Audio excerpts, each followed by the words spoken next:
Alhamdulillah, wassalatu wassalamu ala rasulillahi sallallahu alaihi wasallam. Assalamu alaikum wa rahmatullahi wa barakatuhu, hurmatli jamoat. Allohim barizdan günahlarimizni kechirib, yuraklarimizni Qur'on nuri bilan nurlantib, dunyoda oxiratda baxtli insonlarning qatorina qo'shgan bo'lsin. Qur'oni Karimda Alloh subhanahu va taolo shek gumonsiz kitob qilib tushirib, o'zi tarafdan berilgan ayon.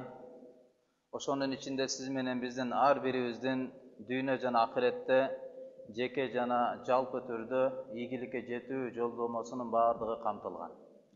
Эгер Кур'анга ар бир кадамыбызды Кур'анга ылайыкташтырсак, ар бир кадамыбызды коердон мурун ойлонуп, Аллах Таала ушул учурда менден эмнени талап кылып жатат?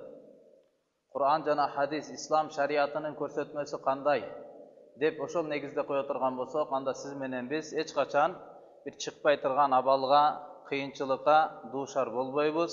Eger kıyınalsak da dünya ahiret biroq baxtlı insanların qatarında bolabız. Ошондуктан эң биринчи ар бир адамдын мойнундагы милдет өзүнүн жашоосуна байланыштуу Аллахтын өкүмүнү тургузуп алуу.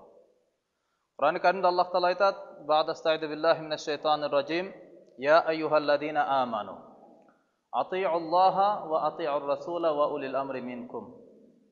O imandular,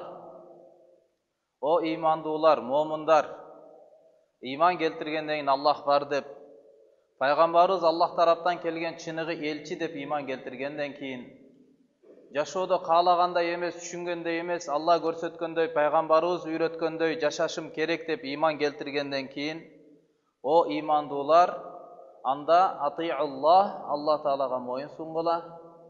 Ve ati'ur rasula, jana elchiga Muhammad sallallahu aleyhi ve sellemga payg'ambarimiz alıp kelgen jashonu qabul alıp, payg'ambarning sözüne inan qila, payg'ambarga mo'yin sungula. Ve ulil amri minkum, jana arаңardan çıkkan başçılarga mo'yin sungula deb Qur'onda Allah Taala buyurgan. Demek adam balasının baxtılılığı şul 3 nersege çektelip kaldı. 3 nersege negizdelip kaldı. Allah, anın elçisi, jana başçılar. Ушуларга моюн суна турган болсок шариаттын чегинде, анда сиз менен биздин дүйнө жана ахиретибиздин ийгилиги ушунун ичинде камтылган. Аллах Таалага моюн сунуш үчүн билебиз, албетте бирөөгө айтканын кылыш үчүн, андан таасирленүү үчүн, андан бирдекени үмүт кылуу үчүн биринчи адам баласы аны жакшылап тааныш керек. Аллахны тааныбай турган болсок, Аллах Таалага биринчи моюн суна албайбыз. Ал Аллах Таала ким? Siz менен бизди жоктон жараткан зат ким? Мисалы, мен эгерде бирөө бир жака жөнөтсө, барып кел деп. Сен ошко барып келесиң 3 күнгө десе. Менден дароо эле биринчи суроо чыгат, мен эмне үчүн ал жака барам? Барып келүү максатсыз болбойт да. Ошондой эле дүйнөгө келдик, дүйнөдөн кетип бара жатабыз. Эмне үчүн? Жаштык, жигиттик, картайуу, дүйнөдөн өтүп кетүү эмне үчүн? Күндүн чыгып батканы эмне үчүн? Бүткүл жандыктардын абада, жерде, суунун астында, жердин астында булардын бардыгы эмне үчүн? Кен байлыктардын бардыгы эмне үчүн? Ушунча жаратылышты Аллах эмне үчүн жаратты? Эмнеге биз бул дүйнөгө келдик? Каяктан келдик? Кайсыл жаракка бара жатабыз? Эң биринчи урматтуу тууган, ошол бизди жараткан зат Аллах Тааланы тануу биринчи биздин мойнубуздагы милдет болуп эсептелет. Аллага моюн сунуу үчүн, Аллахтын айтканындай жашоо үчүн биринчи Алланы жакшылап тааныш керекпиз. Жашоодо маселени акча чечеби, бийлик чечеби, адам чечеби, же анын бардыгын жараткан зат Аллах Таала чечеби? Bir adamga karşı бүткүл дүйнө жүзү келди. Дүйнө жүзүнүн аскерлери, дүйнө жүзүнүн күчү, дүйнө жүзүндөгү болгон курал жарактар. Бирок бул адам жалгыз ошолордун баарына каршы турат да. Эмнеге таянып? Анын таянычы аларды дагы, жана алар таянып жаткан аспаптын, курал жарактын баарын жараткан Аллахка таянып турат да. Kim sый урматта болот, kim кордукта болот. Ошондон урматтуу туугандарым, биринчи сиз менен биз дүйнөдө ийгилик табуу үчүн Аллах Тааланы чырайлуу танып, падышабызга, Аллах Таалага моюн сунууну үйрөнүш керек биз. Аллах биздин падышабыз. Сиздин көрүп жаткан көзүңүз сиздики эмес. Колуңуз өзүңүздүкү эмес. Ата энебиз салып берген жок. Базардан сатып алып же жерден өсүп, дарактан өсүп келген жери жок. Аллах жоктон пайда кылды. Эчтекени талап кылбастан өзүнүн берешендиги менен Аллах берди. Бала чака, жашоо, бийлик, даражаңыз бардыгы Аллах Тааланыкы. Алла алардын чыныгы падышасы. Кур'ан-ы Каримде мисалы карай турган болсок, Фатиха сүрөсүндө Аллах Таала өзүнү тааныштырып жатып, Малики яумиддин дейт. Дин, жаза. Жакшыга жакшылык, жамандыкка жамандык, жазалана турган, сыйлыгы бериле турган күндүн падышасы Аллах Таала. Кыяматтын падышасымын дейт. Эмнеге кыяматты гана өзгөчөлөп койду? Бул дүйнөдө башка бирөө падышабы? Эмнеге кыяматтын падышасы дейт?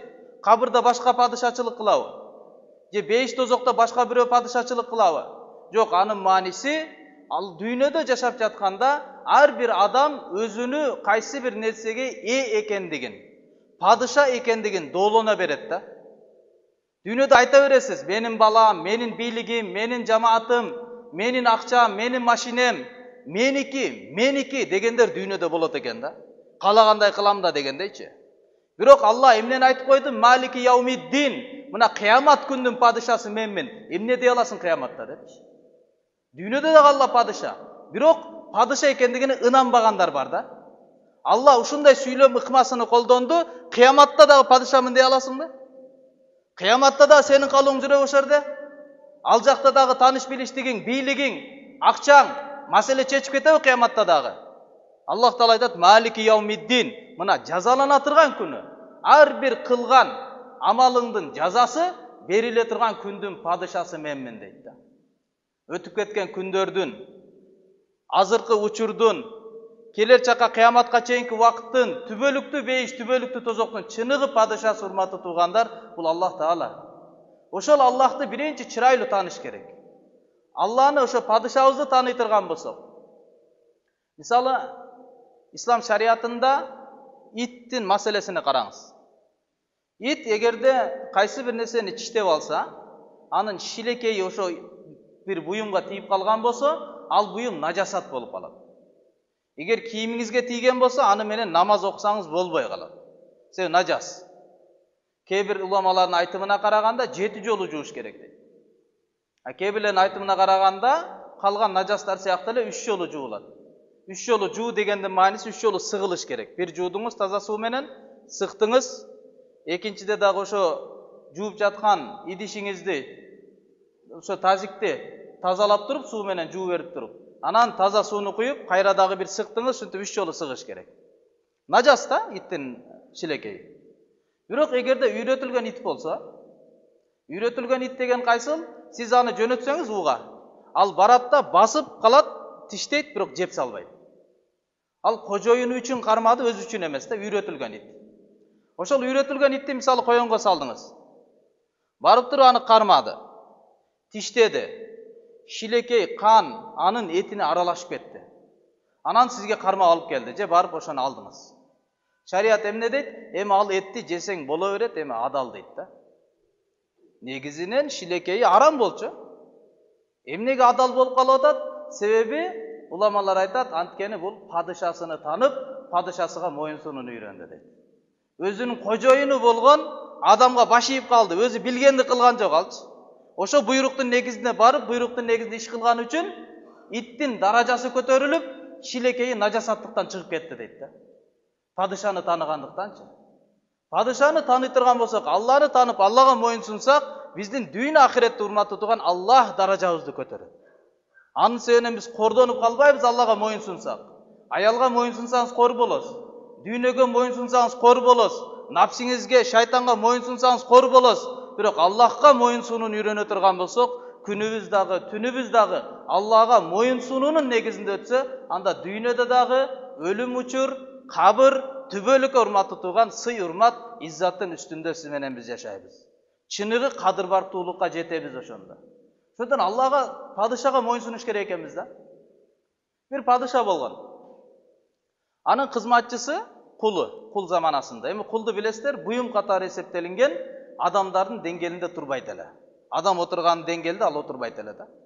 Анан падыша бир күнү өзүнүн мамлекеттик кызматкерлерин баарыны жыйнап, кайсы бир маселени чечүү үчүн анан өзгөчө тегерек столду дайындайт да, бардыгына бирдей отургучтарды дайындап, эң төрүгө өзүнүн тактысындай болгон дагы ошондой бир такты, өзгөчө тактыны даярдап коет.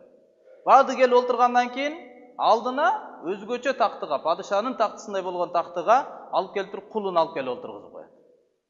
Аны келген адамдардын баары наразы болот. Эми чоң адамдар да, губернатор деген сыяктуу, ушундай аким деген сыяктуу, алардын баары наразы болот. Биз келсек, бизге караганда кулдун даражасын бийик коюп алып туруп бизди тосуп алды. Падыша эчтеке дей албайт, маселени чечет, кайра кетишет, бирок ичинде калып кетет. Анан кайра бир күнү чогултат. Келгиле, эмне үчүн мен силерге мындай мамиле кылганымды чечмелеп берейин.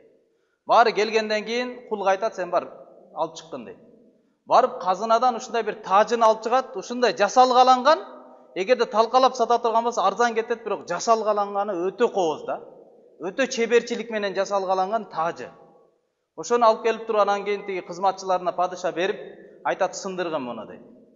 Эсе тиги таң калып, падыша койсоңуз эми ушунча асыл таш нерсени. Кийинкисине айтат, сындыргын, ушундай кымбат нерсени сындырамбы? Сындыргын, сындырбайт эч ким. Айланып келип отуруп, кулдун колуна кайра келип калат. Анан кулга буйрат падыша, сындыр десе ошондо алып туруп эле тарсылдатып майдалап салат да. Майдалап атса тигилер кыйкырып, надан акмак, эмне кылып атасың билбейсиңби? Кандай баалуу нерсени сындырып атасың?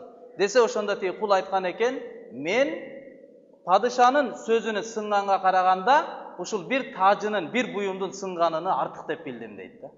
Ошондо тиги падыша кайрылып кызматкерлерине, көрдүңөрбү? Эмне үчүн мен бул кул болсо дагы даражасыны силерге караганда бийик коем, себеби бул менин бир айткан сөзүмдү эки кылбайт деп. Айтканымды аткарат, ошон үчүн бунун даражасы бийик. Ошондон Аллахтын алдында сиз менен биздин дүйнөдөгү социалдык деңгээлибиз, сырткы келбетибиз, туган туушкан, таныш билиштигибиз, уруубуз, улутубуз эч кандай мааниге ээ эмес, эгер Аллахтын айткан сөзүнө биз моюн сунбай турган болсок. Аллахтын айтканын кылбай турган болсок, анын сөзүнө эки кылбастан жашоонун негизи мыйзам кылып туруп Аллахтын сөзүнө кармана турган болсок, мына урматтуу тууган, ошол чыныгы сиз менен бизди даражага көтөрүп, бейишке алып барып, бейиште Мухаммад алейхиссалам менен Асия энебиздин тою болот. Ошол тойдо тегерек столдун үстүндө бүткүл пайгамбарлар менен биргеликте чогуу отурабыз да буйруса. Ан үчүн эмне кылыш керек? Аллага моюн сунууну үйрөнүш керекпиз да. Анан маселе болуп отуруп калып, саясаттын маселеси ошондой. Өткөндө бир дамла айтат, адам ойлойт дейт, жакшы эле болом деп. Адамдын табияты ушундай экен, алдана берет экенбиз да.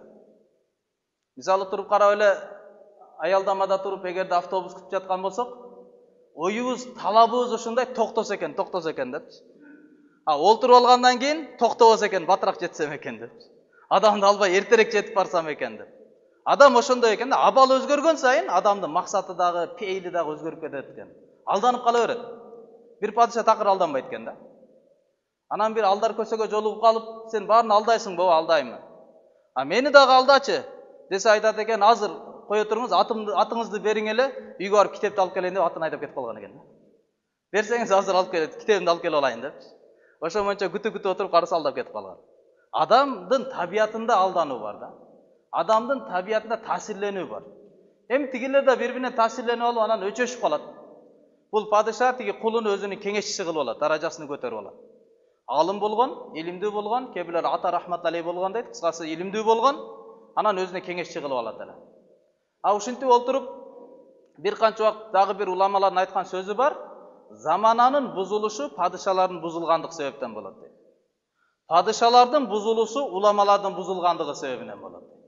Уламалар дегендин мааниси, алымдар дегендин мааниси, ошол учурда мурда негизи сабаты чыккан адамдар илимдүү адамдар болот эле. Ошолорду башчылар ислам мамлекетинин өзүнө кеңешчи кылып алат эле. Ошо кеңешчилердин бузулгандыгы себептен падышалар бузулат экен, падышалар бузулса замана бузулат экен да. Адилетсиздиктин баардыгы ошондо орун алат экен. Ошондуктан иншалла урматтуу туугандар, келиңиздер баардыгыбыз аракет кылалы, чыныгы падышабыз Аллах Таалага моюн сунганды үйрөнөлү, дүйнөдө дагы акыретте дагы ошо негизинде даражабыз бийик болот иншалла. Пайгамбарыбызга моюн суналы жана биздин арабыздагы ушундай иш тапшырылган башкаруучуларга дагы моюн сунганды үйрөнөлү иншалла. Эч мусулмандын адамында жашоосунда башында айткандай бир мындай тупикке түшүп калуу, чыгуу жок болуп калган абал жок да. Дайыма адамга чечим бар. Дайыма жол ачык. Бир аятка амал кылсак. Ал аят кайсыл? Ин тутиуху тахтаду. Эгерде ага Мухаммад алейхиссаламга моюн сунсаңар, анда туура жолдо болосуңар. Жолуңар ачык болот. Эч качан барып туруп чыга албай турган бир жерге барып такалып калбайсыз.